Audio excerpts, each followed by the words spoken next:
Hello student, welcome to my YouTube channel YK study. आज हम पढ़ने वाले हैं मार्केंसिया के स्पोरोफाइट की उदग्र काट क्या होता है। चलिए देखते हैं मार्केंसिया के डायग्राम को। आप देख सकते हैं किस प्रकार है। मैं इसको आपको समझाऊंगी तथा नोट्स भी प्रोवाइड करूंगी। तो चलिए शुरू करते हैं। पहला है मार्केंसिया का स्पोरोफाइट ऑर्किगोनियोफोर के ऊपर विकसित होता है। क्या होता है कि मार्केंसिया का जो स्पोरोफाइट है ना, वो आर्किगोनिया के ऊपर विकसित होता है। यह अपने पोषण के लिए गेमिटोफाइट, उसके जो गेमिट रहते हैं गेमिटोफाइट पर निर्भर रहता है। मार्केंसिया के जो स्पोरोफाइट होते हैं वे निषेचन के बाद विकसित होते हैं। दूसरा है मार्केंसिया का स्पोरोफाइट पेरिगाइनियम एवं कैलिप्ट्रा के द्वारा घिरा रहता है। मार्केंसिया का परिपक्व स्पोरोफाइट निम्नलिखित 3 भागों में विभक्त रहता है। पहला है फूट। यह स्पोरोफाइट का आधारीय भाग है जो कि आर्किगोनियोफोर के उत्तक में धंसे रहता है।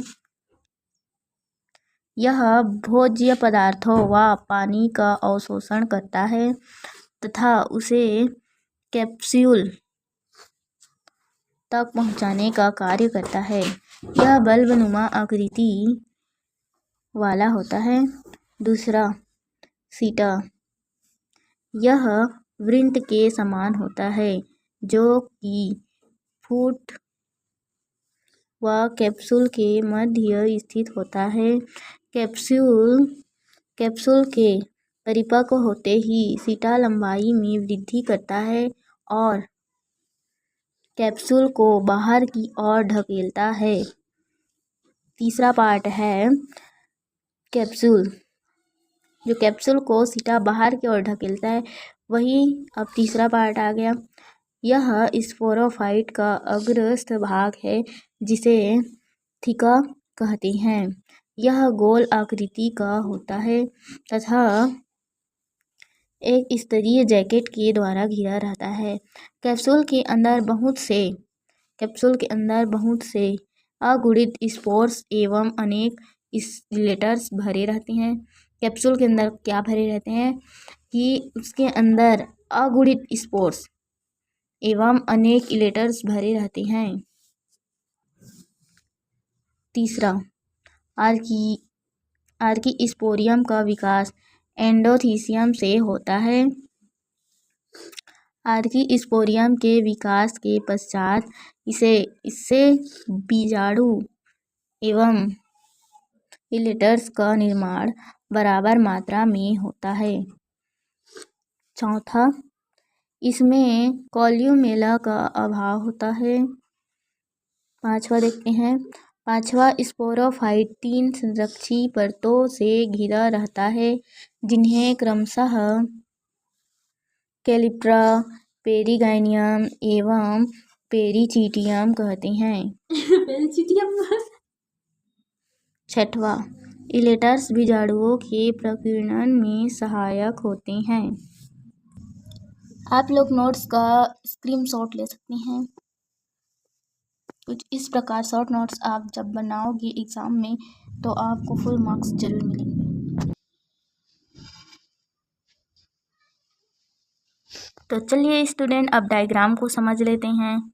सबसे इम्पोर्टेंट बात यह है कि मार्केंसिया के स्पोरोफाइट का निर्माण निषेचन के पश्चात होता है। चलिए स्टूडेंट देखते हैं। पहला है फूट। यह आधारीय भाग होता है। फूट आप देख ही सकते हैं जो कि आर्कियोगोनियोफोर उत्तकों में धंसा होता है। ये सभी आर्किगोनियोफोर उत्तक हैं जिनके बीच में फूट धंसा होता है। यह भोज्य पदार्थों पानी व का अवशोषण करके उसे कैप्सूल तक पहुंचाने का कार्य करता है। जो फूट होता है वह भोज्य पदार्थों व पानी का अवशोषण करके उसे कैप्सूल तक पहुंचाने का कार्य करता है।